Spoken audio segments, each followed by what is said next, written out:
ஐயா கர்த்தருக்கு ஸ்தோத்திரம். ஒரு வசனத்தை நாம் வாசிக்க போகிறோம். 2 வசனத்தை வாசிப்போம். அதில் மார்க் எழுதின சுவிசேஷம் 4ஆம் அதிகாரம் 41ஆம் வசனத்தையும், மத்தேயு சுவிசேஷம் 21ஆம் அதிகாரம் 10ஆம் வசனத்தையும் வாசிப்போம். அவர்கள் மிகவும் பயந்து இவர் யாரோ, காற்றும் கடலும் இவருக்கு கீழ்ப்படுகிறதே என்று ஒருவரோடு சொல்லிக் கொண்டார்கள். மத்தேயு 21:10. அவர் எருசலேமிலே பிரவேசிக்கையில் நகரத்தார் யாவரும் ஆச்சரியப்பட்டு, இவர் யார்? கர்த்தருக்கு ஸ்தோத்திரம். இருந்த வண்ணமாக தலை தாழ்த்தி நாம் ஜெபம் பண்ணுவோம். பரலோக பிதாவே, நல்ல ஆண்டவரே, நன்றியோடு நாங்கள் உம்மை துதிக்கிறோம், ஸ்தோத்திரிக்கிறோம், உம்மை வாழ்த்துகிறோம். இந்த திருவசனத்துக்காக ஆணுடைய கரங்களை ஒப்பு கொடுக்கிறோம். இவர் எப்படிப்பட்டவரோ, இவர் யார் என்கிற கேள்விகள் ஜன நடுவில் இருக்கிறது ஐயா. ஆண்டவரே, இந்த வார்த்தைகளுக்கு எங்களை கர்த்தர் பதில் தரும்படியாய் உம்முடைய கரங்களை ஒப்பு கொடுக்கிறோம். வசனத்தை கொண்டு கதைகளோடு கூட பேசும், தொடர்ந்து கிரியை செய். இயேசுவின் நாமத்தில் ஜெபிக்கிறோம் நல்ல பிதாவே, ஆமென். கர்த்தருக்கு ஸ்தோத்திரம். உலகத்தின் நடுவிலேயும் ஆவிக்குரியர்கள் நடுவிலேயும் பலதரப்பட்ட கேள்விகள் இருக்கிறது.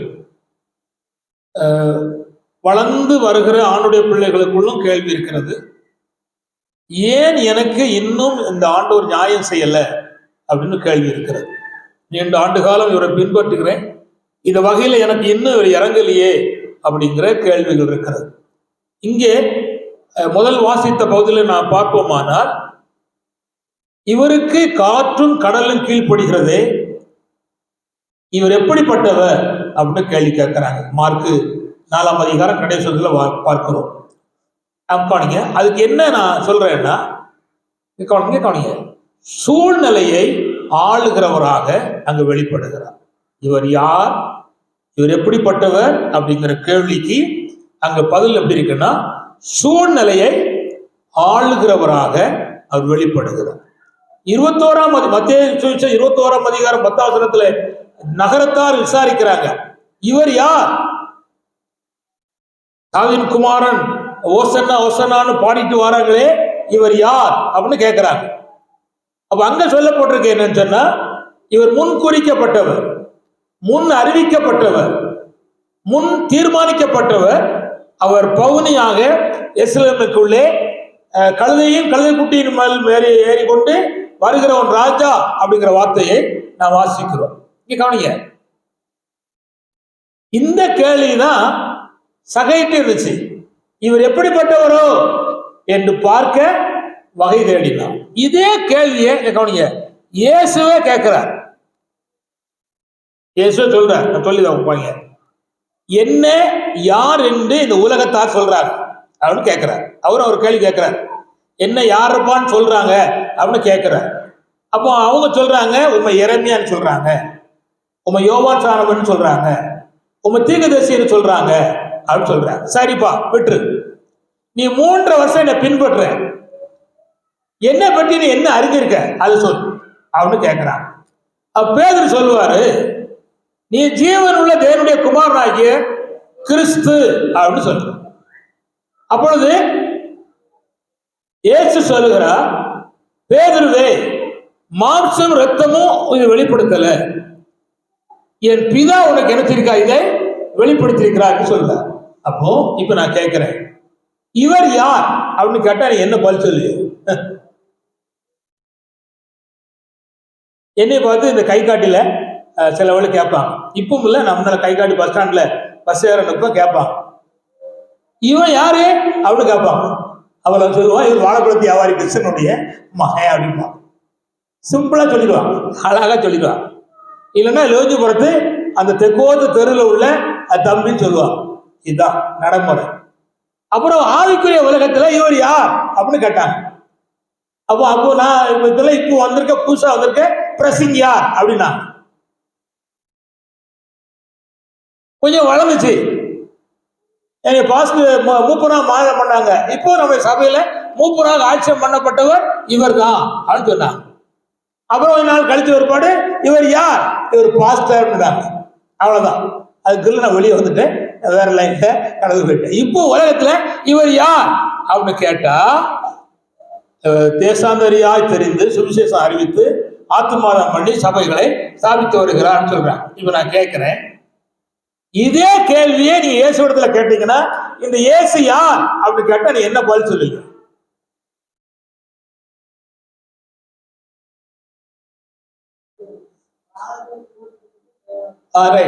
ஒவ்வொருக்கும் சொல்லலாம். கரெக்ட், கரெக்ட், சரிதான், சொல்ல தப்பு இல்லை, கரெக்ட் தான். இப்ப நான் காணுங்க, நீங்க இந்த கேள்வியை நீங்க என்னைக்கு கேட்டுக்கிட்டு அடுத்த வாரம் நீங்க வரும்போது மனசுல இவர் யாரா நமக்கு இருக்கார், எப்படிப்பட்டவரா இருக்கார். பாஸ்டர் சொன்னாங்க 40 வருஷமாக வனாந்திரத்தில் இஸ்ரேல் ஜனத்தை சுமந்தவரா இருந்தார். இவர் யார் அப்படின்னு கேட்டா சுமந்தவரா இருந்தார். இது சொன்னாங்க பாவத்தை சுமந்து இருக்கிற தேவாட்டுக்குட்டி அப்படின்னாங்க. இப்போ கேளுங்க, இப்ப நான் இன்னைக்கு இவர் யார் என்பதற்கு 3 காரியத்தை சொல்லி அந்த 3 காரியத்துல ஒரு காரியத்தை தெளிவுபடுத்த விரும்புகிறேன். நான் நிறைய சொல்லலாம். இவர் யார் என்று சொன்னால் சூழ்நிலையை ஆளுகிறவர், எல்லா சூழ்நிலையும் ஆளுகிறவர். கவனிங்க, காலம் கடந்து ஆளுகை செய்வார், காலத்துக்கு முன்னால் ஆளுகை செய்வார், இருக்கிற சூழ்நிலையை கத்தர் செய்கிறவர், ஆளுகை செய்கிறவர் என்பதை நான் பார்க்கிறோம். கத்தர் சொல்ல அல்லேலூயா. நான் இன்னைக்கு இவர் யார் என்பதற்கு ஒரு வசனத்தை உங்களுக்கு குறிப்பிட்டு காட்ட விரும்புகிறேன். யோவான் 14:27. யோவான் 14:27 கொஞ்சம் வேகமா வாசிக்கணும். யோவான் 14:27.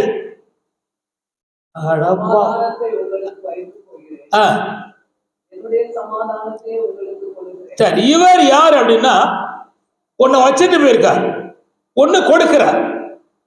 எதை வச்சுட்டு போனார்? சமாதானத்தை வச்சுட்டு போனார், சமாதானத்தை கொடுக்கிறார். இப்போ நான் கேட்கிறவங்க, நம்முடைய வாழ்க்கையில உலகத்துல சமாதானம் இல்லை, சமாதானம் பண்ணுகிற உலக ராஜாக்கள் நடுவில் சமாதானம் இல்லை, சமாதானம் இல்லை, துன்மார்க்கிற சமாதானம் இல்லை. ஆனா ஆண்டவர் சொல்லுகிறார் மத்தேயு யோவான் 14:27 படி, நான் சமாதானத்தை வைத்து போகிறேன், சமாதானத்தையே கொடுக்கிறேன். நான் இன்றைக்கு சொல்ல போற செய்தி என்னன்னா, இந்த சமாதானம் பண்ணுவதற்கு இவர் என்ன செய்தார் என்று சொல்லி அவரிடத்துல வந்தவர்களுக்கு என்னென்ன முறையெல்லாம் சமாதானத்தை கொடுத்தார் என்று நான் உங்களுக்கு சொல்லிக்கொள்ள விரும்புகிறேன். அல்லேலூயா.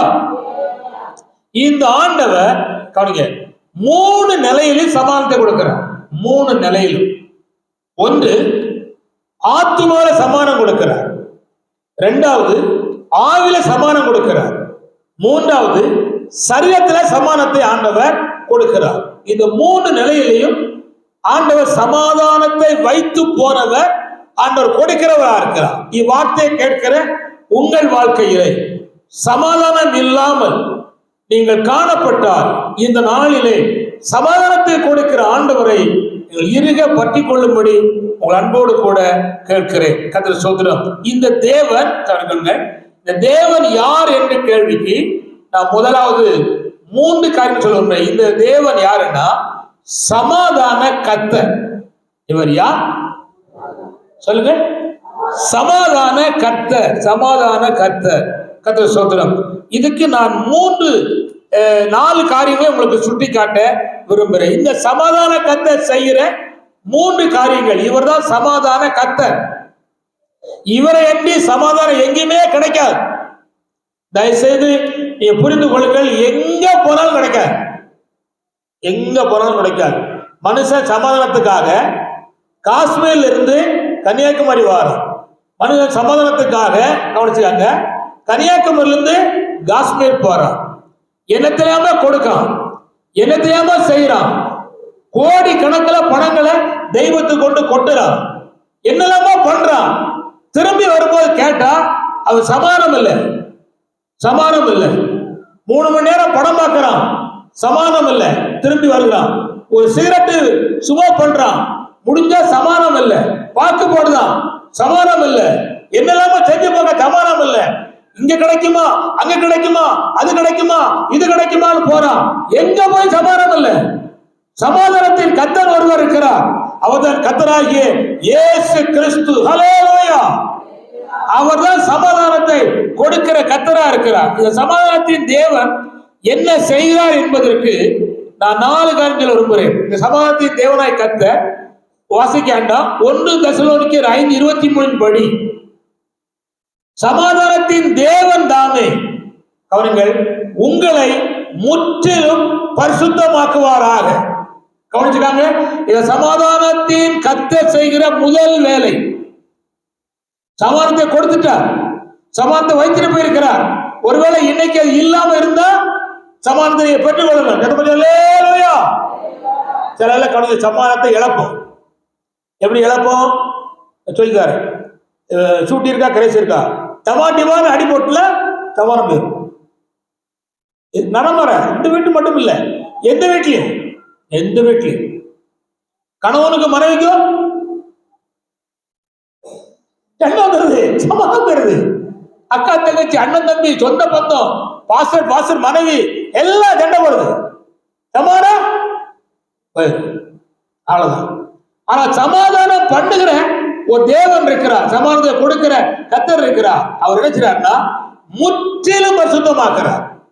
ஆவி, ஆத்துமா, சரீரம், இந்த 3லும் பரலோகத்தின் தேவன் செய்கிறார், பரிசுத்தமாக்குறார். சமாதானத்தின் காரணா இருக்கிற, சமாதானத்தின் கர்த்தரா இருக்கிறவர் முதல் செய்கிற வேலை முற்றிலும் சொல்லுங்க பரிசுத்தமாக்குறார். வெறும் சமாதானம் மட்டும் கொடுக்கல, நல்ல கவனிச்சுக்காங்க.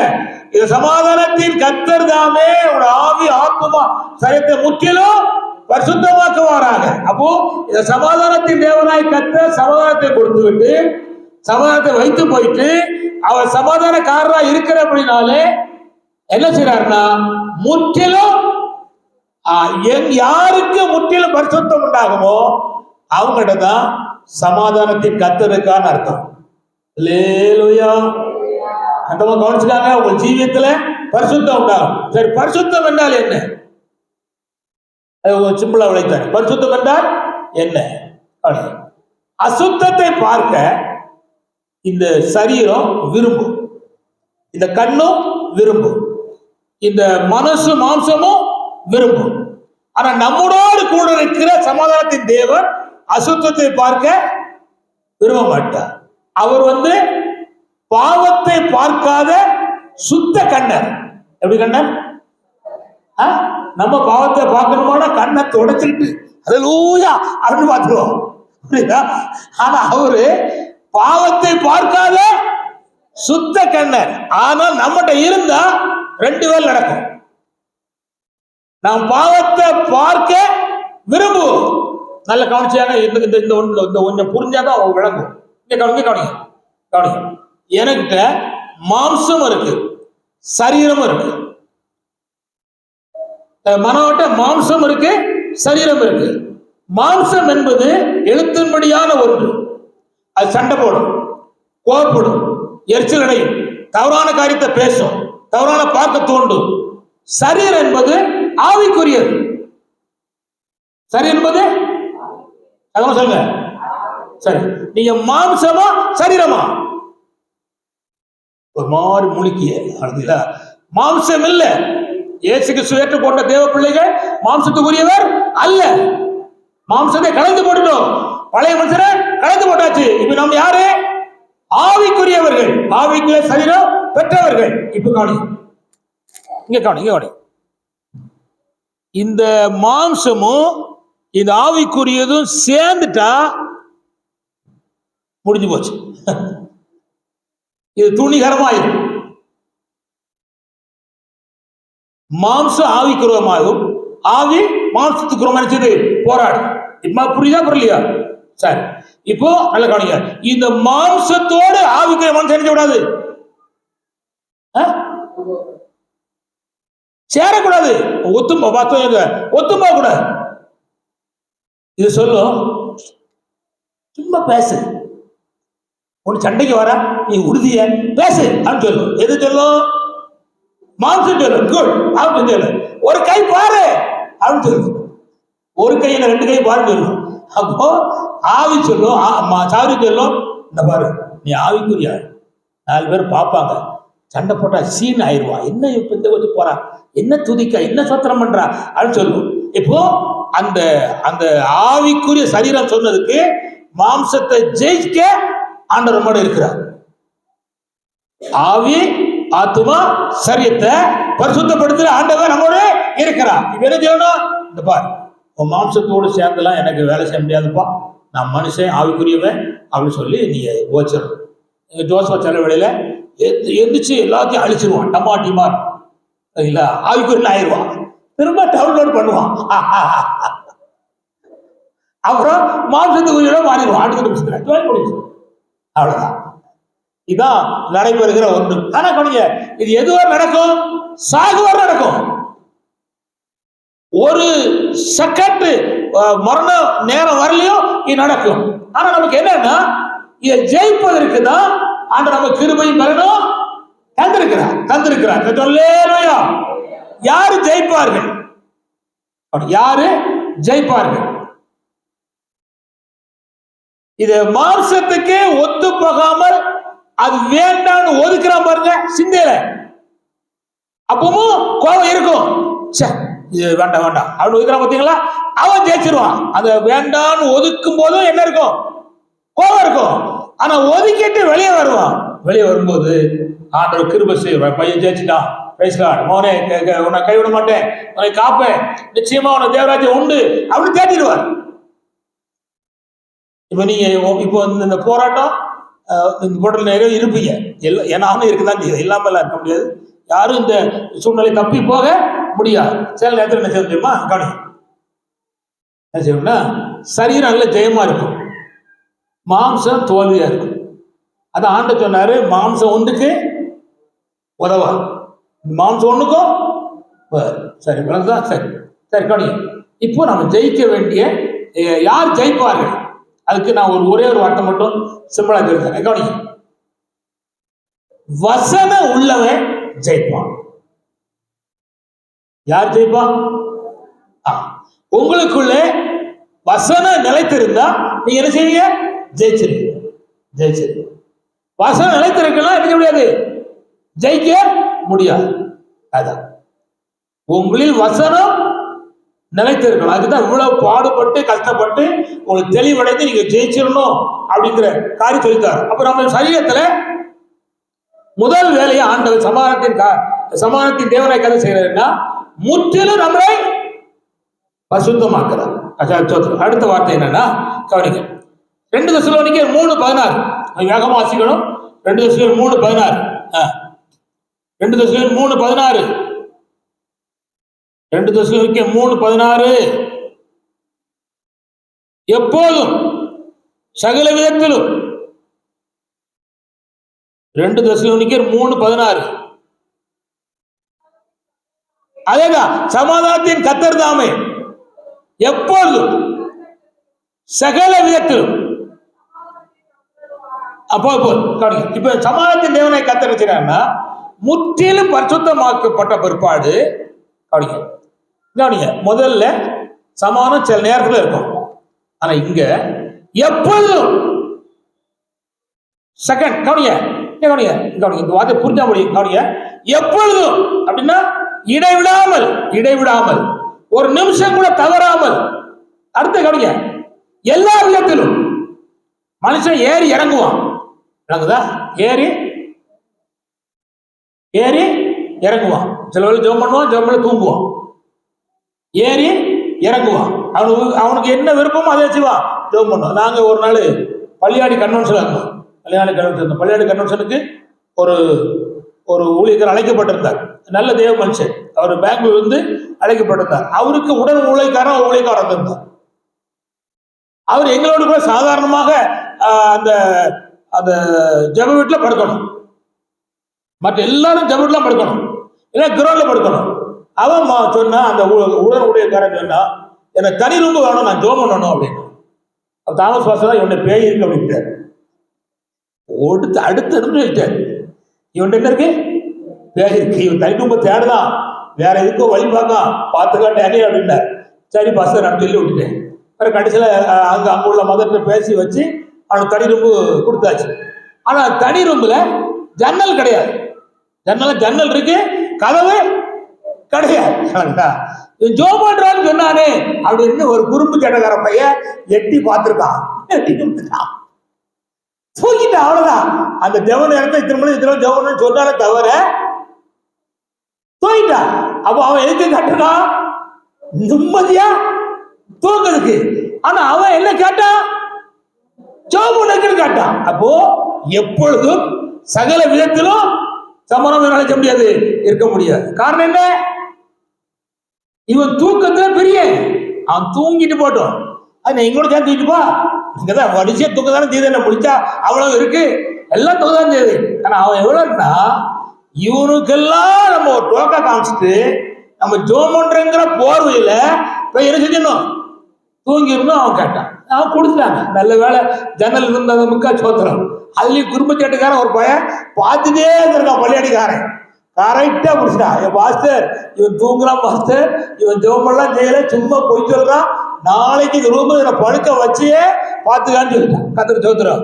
மறுநாள் அவனுக்கு ரூம் கொடுக்கல, வெளியே அடிச்சு பார்த்து எங்களோட சேர்ந்து படுத்துக்கிட்டான். கவனிச்சாங்க. ஏன் சொல்றேன்னா, எப்பொழுதும் எல்லா விதத்திலும் சமாதானத்தின் தேவன், நம்ம சமாதானத்தை தருகிற ஆண்டவராக. அல்லேலூயா. சில வேளையில ஜெபம் பண்ண முடியாதுன்னா சரீரத்தினுடைய கஷ்டம். ஒரு ஒரு பாஸ்டர் போன ஒரு ஊழியப்படுத்தல எனக்கு சொன்னார், பாஸ்டர் ஜெபம் பண்ணணும்னு விருப்பம் இருக்கு, ஜெபம் பண்ணணும்னு ஆசை இருக்கு, ஜெபம் பண்ணணும்னு முழங்கால் பண்ணிடுவேன், ஆனா தூங்கி விழுந்துருவேன் பாஸ்டர் அப்படின்னா. எப்பவும் பார்த்தாலும் தூங்கிட்டே இருக்கணும் போல் இருக்கு அப்படிங்க. என்ன சுகர் இருக்கான்னு கேட்டேன். ஆமாண்ணா. ஆனா பாயத்தை 2 முறை வாங்கி குடிக்காது, பாயத்தை 2 முறை வாங்கி கொடுக்காரு. ஒன்று கேசரி வச்சிருந்தாருவா, கேசரி அள்ளி அடைந்தார். அந்த சாப்பிடுறதுக்கு முன்னாலே போய் ஒரு பிளாஸ்டிக் கவர்ல வாங்கிட்டு வந்து எனக்கு அனுமான் கேட்டாரு, ஏப்பா எனக்கு வேண்டாம் அப்படின்னு சொல்லிட்டேன். கத்திர சோத்திரம். ஏன் நான் வச்சது தட்டிலையும் கேசரி வச்சாங்க, நான் திங்கல. ஏன் நான் சொல்றேன்னா, நம்முடைய சரீரம் அந்த மாதிரி இருக்கு. அப்ப நான் சொன்னேன், நீங்க பயப்படாம நீங்க கொஞ்சம் தூங்குங்க, ரெஸ்ட் எடுத்து எழும்புவீங்களா, அப்படி தூங்க, நீ வீணான வேலைகளுக்கெல்லாம் நீங்க போகாண்டாம் அப்படின்னு சொன்னேன். சரின்னு சொன்னார். அவர் அதுக்கப்புறம் ஜோமனார் நம்புகிறேன். அப்ப நம்முடைய வாழ்க்கையில் என்னன்னா, முற்றிலும் பரிசுத்தமாக்கப்பட்ட கர்த்தருடைய பிள்ளைய வாழ்க்கையில் இருக்கிறது. எப்பொழுதும் எல்லா விதத்திலும் நாம் சமாதானமா இருக்கும்படி கர்த்தர் நமக்கு உதவி செய்கிற ஆண்டவராக. அல்லேலூயா. சரி, அடுத்து என்னன்னா கவனிங்க, 1 கொரிந்தியர் 14:33.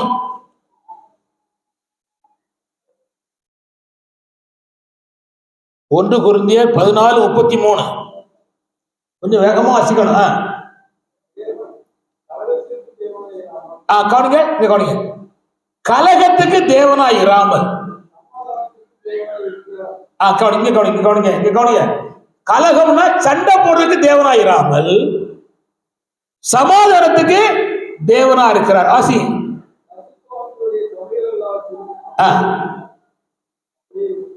கர்த்தர் சோதரம். நல்ல கவனிங்க. இந்த சமாதானத்தின் தேவன் சொல்லுகிற அந்த பகுதியில ஒரு காரியம் இருக்கு. கர்த்தர் சோதரம் என்னன்னா, அவர் திரும்ப வாசித்த சமாதான கலகத்தின் தேவனாயிராமல்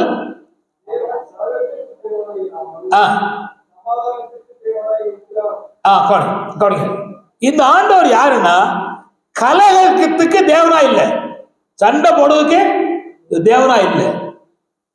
எதுக்கு தேவனா இருக்கிறா? சொல்லுகிறேன்னா, முற்றிலும் பரிசுத்தமாக்கப்பட்டவர்கள் கலகம் பண்ண போக மாட்டாங்க. அதான் சொல்லுகிறாரு, முற்றிலும். நம்ம ஏன் நீடிய பொறுமையா இருக்க தெரியுமா கிரேஸ்? சண்டை போகக்கூடாது, சமாதானம் பண்ணணும் அப்படின்னா பொறுமையா இருக்கும். இல்லைன்னா இதுக்குள்ள 2 எல்லாத்தையும் தூக்கி உள்ள வச்சிடலாம், நொய்ய புடைச்சிருக்கலாம். அதுக்கு நம்ம ஆண்டவர் நம்ம என்ன செய்ய அழைக்கல. பொறுமையா இருப்போம். ஆண்டவர் நடத்துவார் அப்படின்னு செய்யணும், பொறுமையா இருக்கும். அப்புறம் நம்முடைய தேவனாய் யாருன்னா கலகத்தின் தேவனாய் இராமல் சமாதானத்தின் தேவனாய் இருக்கிறார். அல்லேலூயா. சரி, அடுத்து ரோமர் 16:20. ரோமர் 16:20 சீக்கிரம் வாசிங்க. அதான் சமாதானத்தின் தேவன் தாமே அவர்கள் உங்கள் காலின் கீழ் சாத்தானை நசுக்கி போடுவார். கவனிங்க, ஏற்கனவே சாத்தானுடைய தலை நசுக்கப்பட்டிருக்கா பண்ணலையா? சரி, ரைட். இங்க கவனிங்க. ஆனா உங்ககிட்ட வரும்போது அவன் யாரை விழுங்கலாம் என்று வகை தேடி வருகிறான். உங்ககிட்ட வரும்போது எப்படி இருக்கு? தலையோடு வாரான். நீங்க பார்க்கும்போது அவன் தலையோடு வாரான். ஆனா ஆண்டவர் சொல்றாரு, இங்க பாருங்க, நீ முற்றிலும் பரிசுத்தமாக்கப்பட்டனா சமாதானத்தின் தேவன் தாமே சீக்கிரமா உங்க காலின் கீழே என்ன செய்வார்? அவரை நசுக்கி போட்டாரா போடுவாரா? வார்த்தை வாசிங்க. என்னத்த வாசிக்கிய? நசுக்கி போடுவார். போட்டார் இல்ல, அவர் நசுக்கிட்டார். சிலுவையில் அவர் ஜெயிச்சிட்டார். ஆனா நாம் ஜெயிப்பதற்கு வாய்ப்பு கொடுக்கிறார். புரியுதா புரியலையா?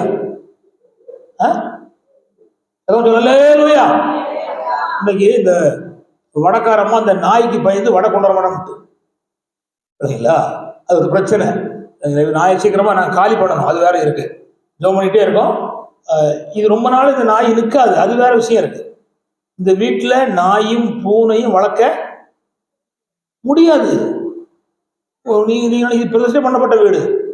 கோழியும் வளர்க்க முடியாது. வளர்த்து பார்த்தாங்க, செத்துவோம். பூனை தண்டி போயிடும், வெறும் கொண்டு போயிடும். நடைமுறை நான் அதெல்லாம் சொல்லியாச்சு. இது போவதுக்குள்ள நீ வித்துருங்க, அது உங்களுக்கு ஆசீர்வாதம். ரைட்டு, அது கவனிச்சாங்க.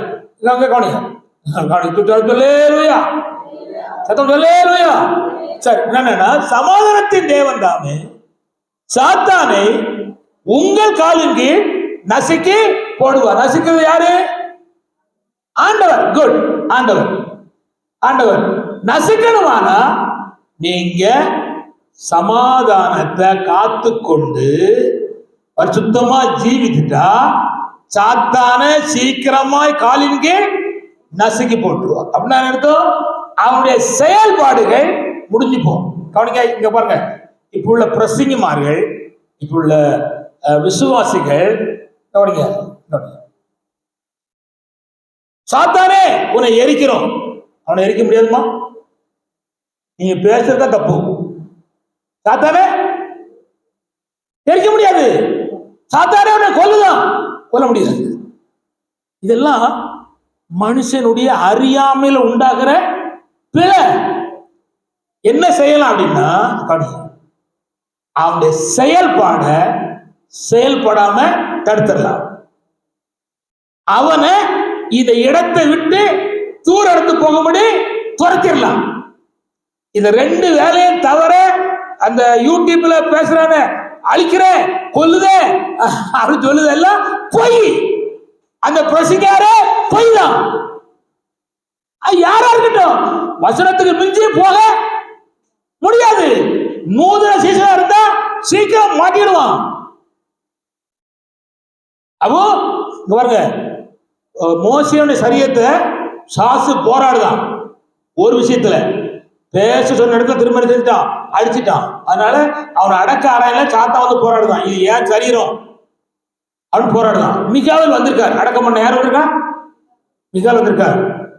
போராடி பாப்பா மிகாவேல், அவனை மிதிக்க முடியாது. ஏன்னா அவனுக்கு முஞ்சி உருவாக்கப்பட்டவன் தான் யாரு? கேருப்பு. அவன் தான் சாத்தான். அவன் சொல்லுவான், சாத்தானே கர்த்தர் உன்னை கடிந்து கொண்டு வர. அவனுக்கு ஞானமா பேசினான். யாரு? மிகாவேல். ஒரு காலத்துல சம உட்கார்ந்தவங்க. அதனால அவன் ஞானமா பேசுறான். சாத்தானே கர்த்தர் உன்னை கடிந்து கொண்டு வராங்க. அடுத்த நிமிஷம் கத்துறாங்க. அவன் சொல்ல உடனே களை இறங்கிட்டார். கத்த தெலக்கப்புறம் சாடி ஓடிட்டு அப்புறம் அவரு தான் பையனை எடுத்து என்ன செய்வாரு? அடக்கம் பண்ணுவார். அப்புறம் அவன் ஞாபகம் என்ன இருக்கணும்? சாத்தானே அவனை எரிக்கிறேன், சாத்தானே அவனை அழிக்கிறேன். நடக்காதுப்பா, நடக்காது. நீ தெளிவடையணும். நடக்குதா? சாத்தான் செயல்படக்கூடாது அப்படின்னு தடுத்துடலாம். அல்லேலூயா. என் குடும்பத்துக்குள்ள அடிக்கடி பிரச்சனை, விளைவினம், வியாதி, தோல்வியை கொண்டு வருகிறான். அந்த சாத்தானே உன்னுடைய செயல்பாடுகள் செயல்படாமல் தடுக்கிறோம் அப்படின்னா தடுத்துடலாம். இல்ல இந்த எல்லைக்குள், இந்த சூழ்நிலைக்குள்ளே நீ இருக்கப்படி அப்புறம் போ அப்படின்னு சொன்னா போயிடுவான். மாற்றி சொல்லிட்டு இருக்காங்க, திரும்பிடும். அது சோத்திரம் வேறு தெரியாம நல்ல வேலை மெய்க்கா சொல்லி கொடுத்தேன். ஆண்டவருக்கு மைமுண்டாகட்டும். அல்லேலூயா. இது யூடியூப்ல என்ன படிச்சாருன்னு தெரியல, பெரிய பெரிய மனுஷனுவா தப்பு தப்பா பண்ணிட்டு இருக்கான். நான் ஒருத்தனுக்கு ஃபோன் பண்ணி சொன்னேன், போய் சாத்தானை அழிக்க முடியாது, சாத்தானை கட்ட முடியாது, நல்லா இருப்ப, இனிமேல் யூடியூப்ல சொல்லாதையும் உம்மால் பலவர் கெட்டு போறான் அப்படின்னு சொல்லி. உமக்கு எந்த ஊரும் என்னை பார்த்து கேட்டான். அது உமக்கு என்ன, நீ பண்ற தப்ப திருந்து அப்படின்னு சொல்லி படிக்கலாம். உலகம் விவரம் தெரியாம போகுது. அப்புறம் புரிஞ்சுக்காங்க, கத்த சாத்தான நம்முடைய காலின் கீழ் நசுக்கி அவர் போடுகிறார். நம்ம நசுக்க முடியாது. நல்லா கவனிச்சுக்காங்க. ஏன்னா சிலுவை சுமந்தவர், சிலுவிலே ரத்தம் சிந்தி பாடுபட்டவர், சிலுவிலே தன் ஜீவனை கொடுத்தவரை அன்றி வேற ஒருவரால் அவரை ஒன்றும் செய்ய முடியாது. ஏன்னா அதை நான் புரிந்து கொள்ள வேண்டும். சரி, இரண்டாவது, இந்த ஆண்டவர் யாருன்னா மீகா 4ஆம் அதிகாரம், இல்ல மீகா 5ஆம் அதிகாரம் 4-5 வேகமாசிங்க. மீகா 5ஆம் அதிகாரம் 4-5.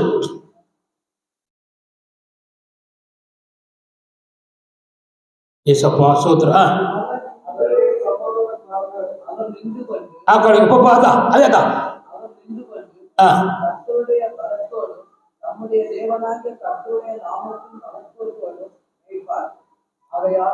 இல்ல இல்ல, மீகா 5:4-5 தான். சரிதான். முதல்ல வாசிப்பா, 4 வாசி.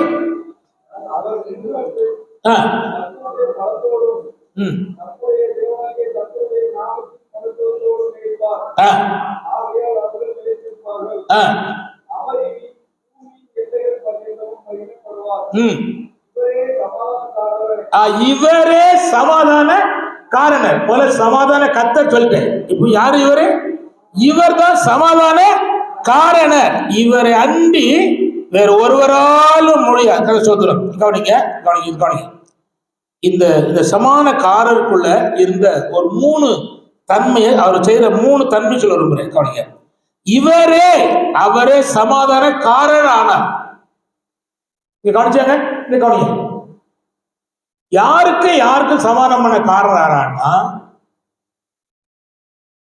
பரலோகத்துக்கும் மனுஷனுக்கு நடுவுல ஒரு பெரிய பிளவு இருக்கு. பகையாகிய ஒரு சுவர் இருக்கு. அத ஆண்டவர் அடிச்சு ஒடிச்சு கீழே தள்ளிட்டு மேல் தரத்தாரும் கீழ்த்தரத்தாரும் ஒன்றாக்கினார். அவரே சமாதான காரணர். அல்லேலூயா. அல்லேலூயா. அப்படியானால் ஆண்டவர் செய்த முதல் வேலை என்ன? அவரே நம்முடைய சமாதான காரணராகி 2 இருதரத்தாரை ஒன்றாக்கி. இருதரத்தார் யாரு? பரலோகம் பூலோகத்துல நாம் இருதரத்தாரையும் ஒன்றாக்கி பகையாகிய நடுச்சுவர், பகையாகிய நடுச்சுவர், தேவனுக்கும் நமக்கும் பிரிவினை உண்டாக்கின பகையாகிய நடுச்சுவரை ஆண்டவர் தகர்த்து எரிஞ்சார். அதனாலதான் அவர் அந்த பிரிவினை தகர்த்து விட்டு ஆண்டவர் சமாதானத்தை கட்டளையிட்டார் என்று சொல்லி நாம் பார்க்கிறோம். அப்புறம் இந்த ஆண்டவர் யாருன்னா அன்புக்கும் சமாதானத்துக்கும் காரர் ஆனார். எதுக்கெல்லாம் சொல்லுங்க? அன்புக்கும் சமாதானத்துக்கும் காரர் ஆனார். அன்பு யாருக்கு தான் இருக்கு? அவருக்கு தான் இருக்கு. சமாதானம் யாருக்கு தான் இருக்கு? அவர் தான் இருக்கு.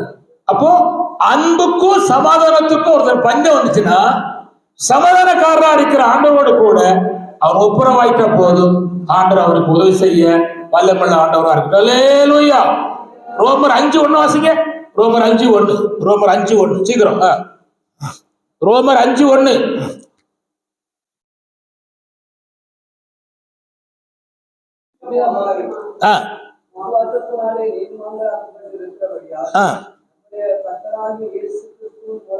நம்முடைய கர்த்தராகிய இயேசு கிறிஸ்துவின் மூலமாய் பிதாவை தேவனிடத்தில் சமாதானம் பெற்றிருக்கிறோம். கவனிய, இவர் சமாதான காரணராகி சொன்னேன். சமாதானம் எங்க இருந்து வருது? பிதாவாய் தேவனிடத்திலிருந்து வருது. யார்கிட்ட வருது? இயேசு கிறிஸ்துவிட்ட வருது. அவர் மூலமாக எனக்கு உங்கள் அனைவருக்கும் வருகிறது. அல்லேலூயா, அல்லேலூயா. சரி, நான் வேகமா சமயம் போனாலும் வேகம் சொல்றேன். சமான காரணராய் சொல்லிட்டேன். அது மிக முக்கியமானது எதுக்குன்னா,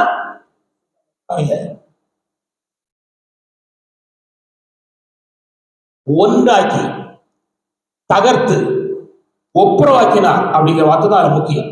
காரணராகி அப்படிங்கிற வார்த்தை இப்போ என்னதுன்னா, அந்த பிதாவாய் தேவனிடத்திலிருந்து வந்து சொன்னேன். அப்படிதானே? ஐயோ, அதான் அன்பும் சமானமும் பிதாவாய் தேவனிடத்திலிருந்து டைரக்டா எங்க வருது? ஏசிட்ட வருது. ஏசிட்ட இருந்து நமக்கு வருது. சரி, இப்போ என்னன்னா டைரக்டா ஏசிட்டு நமக்கு வந்துடும். சிலுவைக்கு அப்புறம் சொல்லுவோம். அல்லே சொல்லுவோம். அல்லேலூயா. அதான் புரிஞ்சுக்கணும். முதல்ல அங்க இருந்து பாஸ் பண்ணி இங்க வந்து இங்க இருந்து நம்மகிட்ட வந்துச்சு. ஆனா இப்போ சிலுவையில ஜெயிச்ச பிற்பாடு குமாரன் கையில பிதா எல்லாத்தையும் செஞ்சாரு, கொடுத்துட்டார். இப்ப சமாதானம் தருது யாரு? இயேசு கிறிஸ்து. குட், இயேசு கிறிஸ்து. அதை புரிஞ்சுக்கணும். இப்ப சமாதானம் தருது யாரு? இயேசு கிறிஸ்து. சமாதானம் தருது எங்க போனோம்? ஏசிட்ட போகணும். ஏசா பண்ண போகணும். Good good good. இதான் போகணும். கவனிங்க, நான் 2 வருஷம் சொல்லுவேன். ஏசாயா 53:5. ஏசாயா 53:5 சீக்கிரம் வாசிங்க. ஏசாயா 53:5. ஏசாப்பா இயேசுவே சொன்னான். ஏசாயா 53:5. நமக்கு சமாதானம் உண்டு பண்ண ஆக்கின அவர் மேல் வந்தது போதும். நமக்கு சமாதானம் உண்டு பண்ண ஆக்கின யாரு மேல இருந்துச்சு?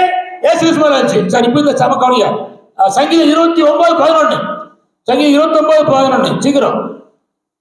சங்கீதம் 29:11. சமான அருளி போதும். கர்த்தர் தம் ஜனத்துக்கு சமான அருளி. இங்கே கவனி, சிலுவை வரையிலும் இரட்சகராக மீட்பராக இயேசுவாக வெளிப்பட்டார். சிலுவை ஜெயிச்ச பிற்பாடு கர்த்தராய் வெளிப்படுவார். சொல்லலேலூயா. அது சுவிசேஷத்துல இயேசு கிறிஸ்துவாய் வெளிப்பட்டவர் நிருபத்தில் வரும்போது கர்த்தராய் வெளிப்படுவார். ஏன்? சிலுவை சுமந்து ஜெயிச்சிட்டார். சொல்லலேலூயா. சரி, இப்ப காணுங்க. இப்போ நான் இப்போ வந்து டைரக்டா சமாதானம் வருது என்பதுக்கு சொல்லுதான் இயேசு கிறிஸ்து முன்னால இடத்துல வாங்கி வந்துச்சு. இப்ப டைரக்டா இயேசு சமாதானம் கொடுக்கிறார். இப்ப காணுங்க, இஸ்ரவேல்ல நம்ம அந்த புதிய ஏற்பாட்டுல இயேசு மரித்த பிற்பாடு உயிர்த்தெழுந்த பிற்பாடு சீசர்கள் பயந்து வீட்டுல இருக்காங்க. எங்க இருக்காங்க? வீட்டுல இருக்காங்க. அவர் வீட்டுக்கு உள்ள போய் சொன்னாரு, உங்களுக்கு சமாதானம் உண்டாவதான்னு சொன்னது பிதாவா இயேசுவா? எஸ். இப்போ டைரக்ட் சமாதானம் போதா? இப்போ புரிஞ்சுட்டா புரியலையாம்மா? அதான் முக்கியம். ஏன்னா நீங்க வந்து தப்பிடக்கூடாதுங்கிற பயம் இன்னைக்கு எல்லாம் ஏகப்பட்ட சில சூழ்நிலை இருக்கு. அதனால புரியும்படி சொல்ல விரும்புறேன். அது ஜான எழுப்புமா கடுமையா நைட்டு பூரா இந்து சமுத்திரத்துல தீ அணைச்சிருக்கான். பாவம் என்ன செய்ய? களைப்பா இருக்கான். கத்திர சோத்திரம் வீட்டுல அள்ளி வெள்ளி சப்பாத்தி பண்ணி கொண்டு கூட கூடையா ஒண்ணு போடுதான். அதனால களைப்புல தூங்குதான். இருக்கட்டும். கத்திர சோத்திரா கவனிங்க. கத்திர சோத்திரா ஒருத்தர் வேலை செஞ்சு களைப்பா தூக்கிட்டா கூட நான் விட்டுருவேன். பண்றீங்களா? சில ஆட்கள் ரொம்ப வயசானவங்க பலையில போடும்போது லேசா கண் அச்சருது. நான் பார்க்கேன், நான் கண்டுக்க மாட்டேன். ஐயோ சர்ச்சில தூங்குறாங்களே, நன்றி அப்பா ஆண்டவரே, நல்ல தூங்கட்டும்பா அப்படின்னு விட்டுருவேன். கத்திர சோத்திரம். அதுதான் நான் ஒரு ஆள் போய் சாடலாம் மாட்டேன். ஏன்னா அவங்க கஷ்டம் அவங்களுக்கு தான் தெரியும்.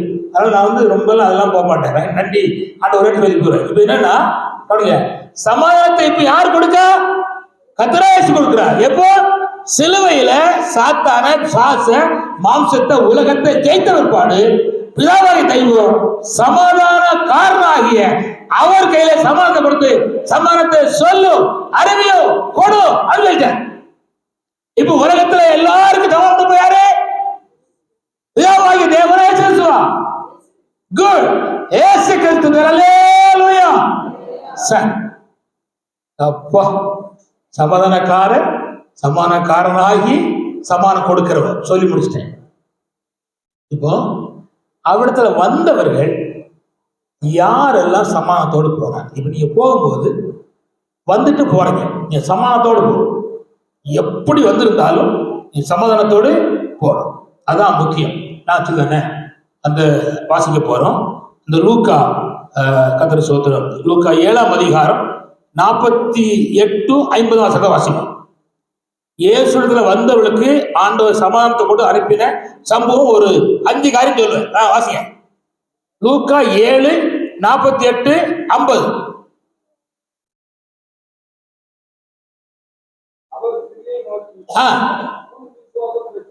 உன் விசுவாசம் ரட்சித்தது. இந்த அம்மா யாருன்னா, வரும்போது பாவ மூட்டைய சுமந்து வந்தவன், பாவத்தோடு வந்தவன், அக்கிரமத்தோடு வந்தவன், தவறா வந்தவன். ஆனா இயேசு வந்து ஆண்டவர் விசுவாசிக்க தமிழ் கவனி.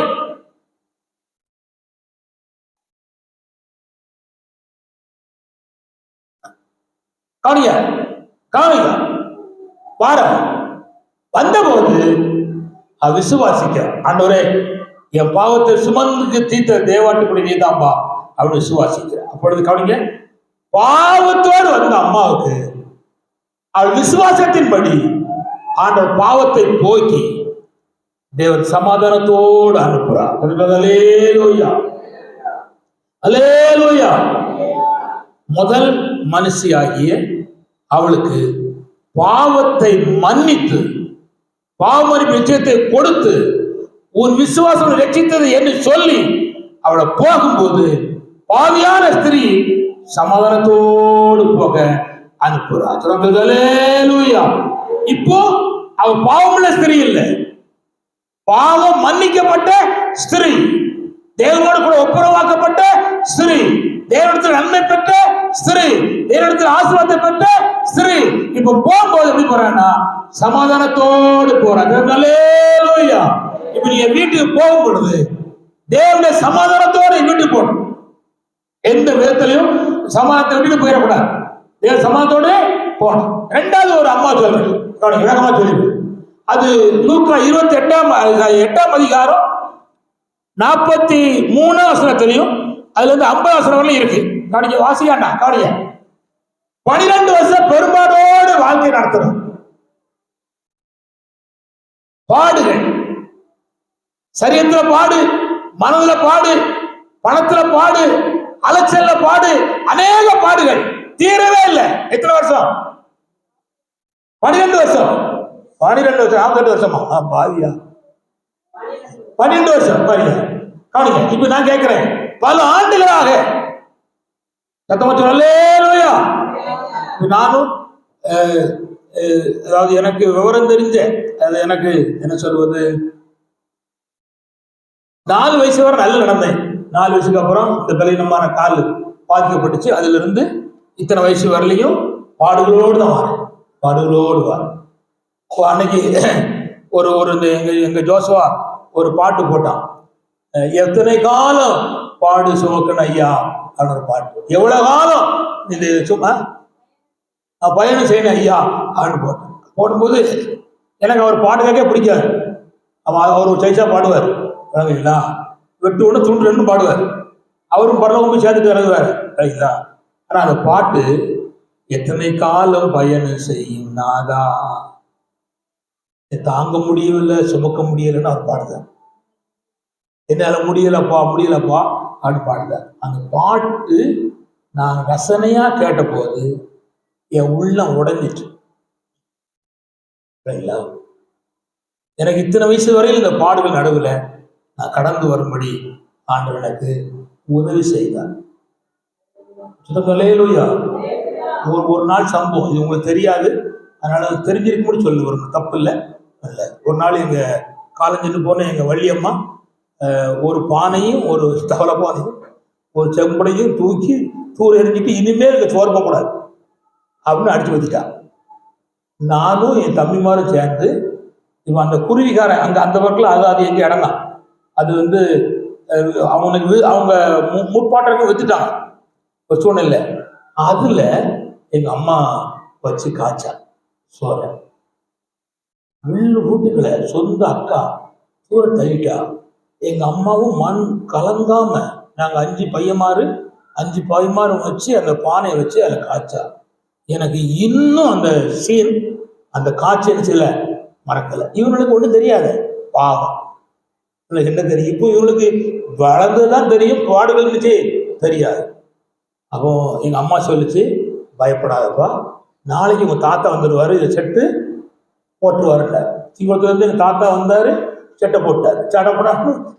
செட்டை போட்டு முடிச்சு ஒரு வீடாக்கிட்டாரு. 2 நாள்ல சுத்தி மண்ணை அள்ளி வச்சு குழைச்சி வச்சாரு, வீடாயிட்டு. அதுதான் கொஞ்சம் வருஷம் உடச்சு பாடு. நான் சொல்ல புரியல. இது மாதிரி ஒவ்வொருவருக்கும் பாடு இருக்கு. நான் வந்து இப்ப இல்ல, ரொம்ப வருஷத்துக்கு முன்னால ஜோலார்பேட்டைங்கிற இடத்துக்கு கன்வென்ஷன் போயிருந்தேன். 4 நாள் கன்வென்ஷன் முடிஞ்சு நான் படுத்திருந்த வீடு அப்பவுமே நான் சொல்ல ஒரு 20 வருஷத்துக்கு முன்னாலே அந்த ஏசி இருந்துச்சு. அந்த ஏசியில நான் படுத்திருக்கேன். 4 நாள் முடிச்சு அந்த பாம்பே எக்ஸ்பிரஸ் வரும், அது அதிகாலை 4:15 வருவான். அதுல ஜோலார்பேட்டை ரயில்வே ஸ்டேஷன்ல நான் படுத்திருக்கேன்.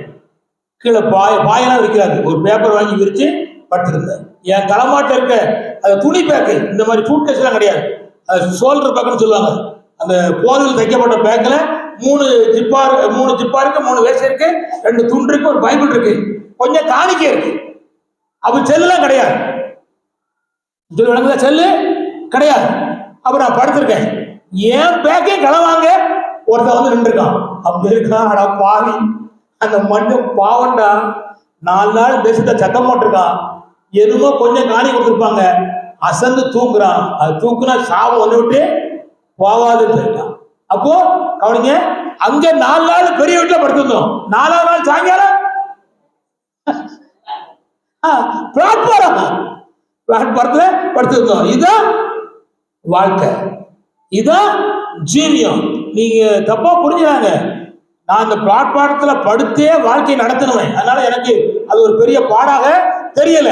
நான் சொல்லுறேன்னா, பாடுகளை எவ்வளவு காலம் சுமக்கிறோமோ அந்த பாடுகள் தீர்வதற்கு இயேசுவிடத்துல வந்தா பாடு தீர்த்து சமாதானத்தோடு தேவன் அந்த அம்மாவை ஆசீர்வதித்து அனுப்பினார். அல்லேலூயா. சொன்னாரு, ஸ்திரியே பயப்படாதே, மகளே பயப்படாதே, ஒரு விசுவாசம் ரட்சித்தது, நீ சமாதானத்தோடு போ.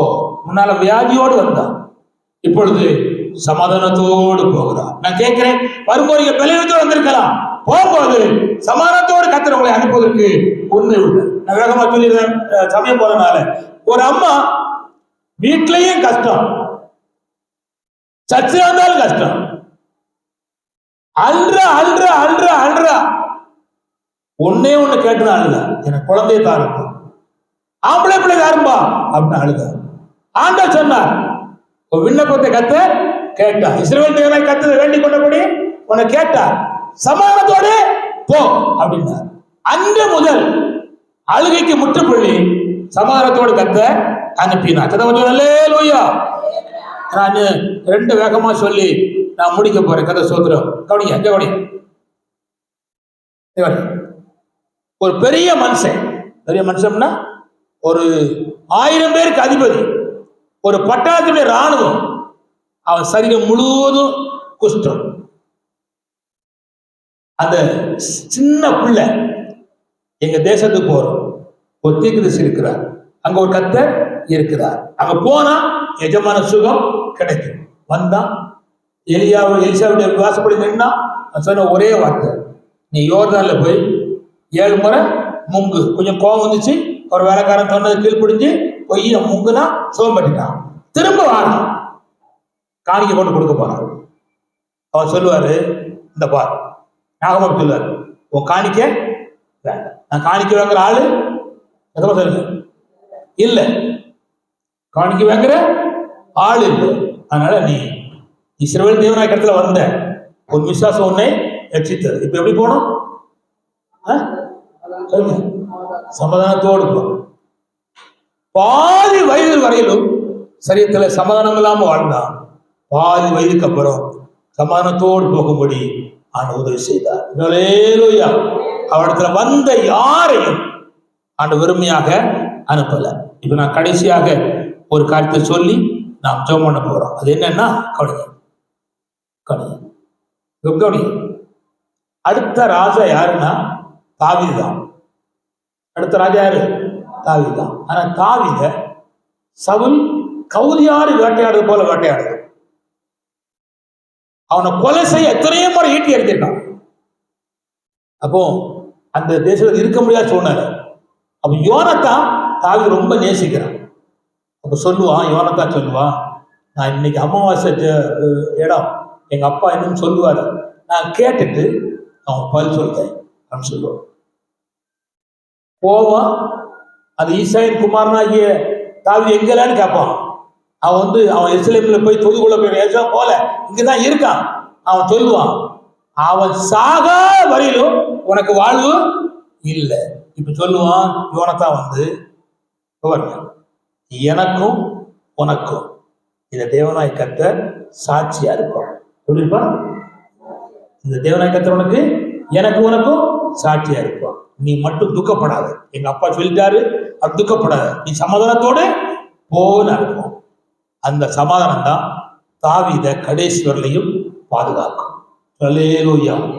கேட்க குடும்பங்களுக்கு குடும்பம், பிள்ளைகளுக்கு பிள்ளை, அல்லது சொந்தத்துக்கு பந்தம் கண்டிப்பா சண்டை வரும். வீட்டுக்கு வீடு வாசப்படி கண்டிப்பா இருக்கும். அதை பார்க்காத. நிச்சயமா நம்ம செத்தா நல்ல நினைக்க கூட்டு நம்மகிட்ட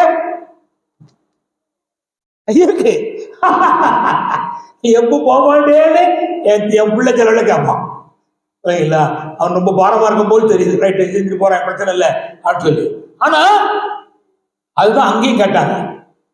நான் கேட்கிறேன், உங்களையும் கேட்பாங்க. நான் ஒன்று மட்டும் சொல்லுங்க, இந்த தேவன் நீங்க உயிரோடு இருக்கு நாள் வரையும் இந்த கர்த்தர் உங்களை சமாதானத்தோடு பாதுகாக்க வல்லவர். கண்களை மூடுவோம், ஜெபம் பண்ணுவோம். ஒரு 2 நிமிஷங்கள் ஜெபம் பண்ண போறோம். அவர் சமாதான கர்த்தர், சமாதான காரணர், சமாதானத்தை கொடுக்கிறவர்.